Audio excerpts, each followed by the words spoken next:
I wanted to talk about the little things, and what I mean by that is not just the little sketchbooks that I have collected over the years, but about the ways that we sometimes can constrain our art, and sometimes there's good reasons for constraining our art and making our work small. So this I've showed to you in another video. It's a little 2 by 2 inch sketchbook, and I don't remember where I got it, but I think you can find these on Amazon. This one is a handmade sketchbook, and it's one that I picked up at a convention years ago. I haven't worked in it very much. It is nice though, because it's hand sewn, and it's just made out of a little scrap of leather, which is actually very soft inside, and then it has stitched in these parchment paper pages. And I've only done a little bit of work, a little ink here, and a little marker pen here. But this is something that's actually sturdy enough that I can just throw it in like my pants pocket with a regular pen, and it is there when I want to create a little bit, or just want to do a little doodle, and I don't want to take a whole kit into someplace like a waiting room or a restaurant. I can just have a little tiny pen and that. And then this I actually bought for something very specific. Now, I found this in the jewelry finding section of a craft store. It might have been Hobby Lobby or Michael's, and you can see there's a little jump ring here where you could actually use this as a pendant. I don't know that I would use it as a pendant because, well, as you can see, it kind of wants to spring up, and I don't know how well it would last if you were wearing it as a pendant for very long. But it's kind of fun because for something so tiny, and it's only about 1 inch by 1.5 inches. Now, I've measured my hands, so I know that my measurement from here to here on my thumb is about 1 inch, and I know how wide my hand is and what my hand span is. So those are useful things to do if you ever want to be able to measure quickly on the flies, kind of know what size your hand span might be. Like mine's about 8 inches. But anyway, I digress. So this actually has a surprising amount of pages for something that's so tiny, and it's just so cute. Part of my affection for the little things is because they're cute. We see small things as cute. And the other reason that I got this was a few years back. I was going through a rough season in life. There was a lot going on, and I was going to do the October monthly challenge in ink, and I'm not going to say the name because it's copyright. I don't want to get in trouble. So my husband was concerned. He didn't want me during this stressful season in life to take on too much. And he knows me very, very well, because by just using this constrained space for my ink, for my art, I was not going to spend too much time, go overboard into making something that was going to be intensive, and I would stress about whether or not I could get it done. And I don't know about you, but when I miss a day in one of my monthly challenges, it's really, really difficult to make myself go back the next day and keep working at it. So I really don't like to miss a day when I'm doing a set challenge like this, much less 3 or 4 days, and then I might as well just quit and be done with it, and then I feel bad about myself.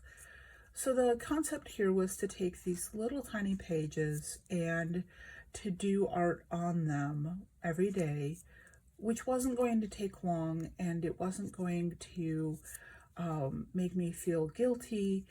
And since I was going through a job transition at this time, and we'd moved recently, and there was teenagers in the house, and it was a lot, and being able to constrain my art to something very small, to just a few pens, mostly fine liners, and one tiny page of art every day, I was able to get through this challenge and have fun with it, because I took the opportunity to constrain myself to something that I was capable of doing. And there's times when you want to stretch yourself. There's times when you do want to go overboard. But I have a tendency to hyperfocus, and when I'm really busy, I don't need to be spending hours on something that isn't necessary to the household and work and life. There's times that I want to, but sometimes I need to not hyperfocus on the unnecessary. I need to just take the time to do something small. So that's why sometimes constraints on art is a good thing. And of course, being able to just grab a little kit and go with it is great if you are, well, back when I had the kids and they had events, I could take something like this with me and be able to be there quietly waiting and doing something. So this is just a notebook. I have a lot of them. I tend to collect pretty ones like this. And you could, of course, do this with any kind of notebook or sketchbook. And this is a little elastic band on this. This is handmade by Jonna Hayden at Tatters and Ravelings. And she does have a really great skill for picking out the best fabrics. It's beautifully lined. And I could fit a whole bunch into this, and then just pop it onto my notebook, throw that in a bag or carry it with me, and I have the ability to create on the go. This one is one that my sister gave me years ago, and actually it hasn't been that long, but this is, again, it has the little elastic band, so you can put that onto. The band is bigger on this one, so I can put it on a bigger notebook. But it's got a little pocket on the outside, but inside it I have an eraser, a 2mm mechanical pencil. So this enables me to do more with graphite than a technical drawing mechanical pencil would.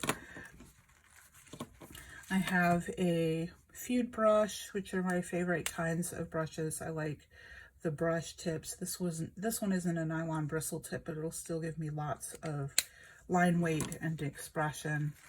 I have a little ruler in here, which is useful not just for, of course, drawing a straight edge on something, but this is also something I could drop into a photo for correct scale if I'm doing identification photos.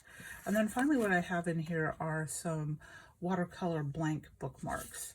So these can be just do quick little sketches and drawings on them, and they're nice little gifts then to include. In my case, sometimes when I'm shipping out a signed book, something like that goes into it. But again, these are really handy for if you're on the go and you don't want to take a big bulky kit, you just want to be able to grab something and quickly go with it. On the other hand, I do have a much bulkier kit, which is going to be a little difficult to show completely under the thing. So this is a wooden box, and it has straps so it can actually be carried like a purse. My kids gave this to me for 1 year for Christmas. And you can see down here there's a prop. This can actually be used as an easel. So it opens up, and inside I have actually a fair amount of space for things. Here's there's a little prop stick, so you can put this down and then it becomes a sloped surface for an easel. But I have in the cover here, we have spaces for ruler, eraser, pens and pencils. I have a water brush and a little blending stump there. And I have some watercolors because this is a kit that I was using when I was not feeling well last month and working on painting dragons. So I actually would set this kit up to take and sit on the couch with it, metallic greens, and be able to paint when I wasn't feeling well and didn't feel like sitting at my art desk in the studio. So this was portable, but only to another part of the house. And a little spray bottle I love these are so handy. And then just a little watercolor pad in there. And then this all packs in here nice and compactly, and I can carry it around the house, or I can take it out with me if I wanted to. It's just a really fun little art set and kit. But this kind of thing is good if you don't have that art studio space, if you are having to work out of what you have and where you are in the house. And like I said, for years I didn't have a designated space. I might have some shelves and some totes for my art, but that was it. It was just limited and constrained, and there's nothing wrong with having that, because you go through seasons of life. And it's nice now I have the art studio. I have some place to keep my inventory of books, and I have the ability to create on the go. Now this is something that I take with me depending on the season, because there's times that I am heavily making digital art. October this year, I will be doing my usual 30-day no ink challenge, and I will be using this every day of the month for it, because this is my iPad, and it is a rather large drawing surface, really, and it is something that I use mostly Procreate on. And as you can see, this is one of my ink drawings, but it's not ink, it's all digital, because I have a bunch of brushes in this. And of course, this particular case has my Apple Pencil, actually just drops right into it there, which is nice. So I can do art on the go with just this, and just grab this case and go, and it has a keyboard in it, so I can actually use it to set up and write. The whole thing rotates and flexes and closes back down, and it's a nice rigid case. But this is what I do when I'm doing digital art. When I drew all the illustrations for the cute moose during my lunch breaks at work, I was using this to do all of the illustrations for that, because I had an hour to eat and do a page illustration for the moose, and this was fabulous for that. I didn't have to carry a kit. I didn't have to worry about water and paints. You use the tools that you have where you are and when you want them, because we can have all the tools in the world with us if we have the space for it. But if we don't have space, if we don't have some place to keep all of this, then we rely on the little things, and we can do a lot with the little things. And sometimes you can choose for a season to constrain yourself to just pull everything back in like an octopus going into a jar and be small, knowing that in time you'll be able to come back out and explore and do bigger things again. And you'll be better for having taught yourself how to be small and constrained.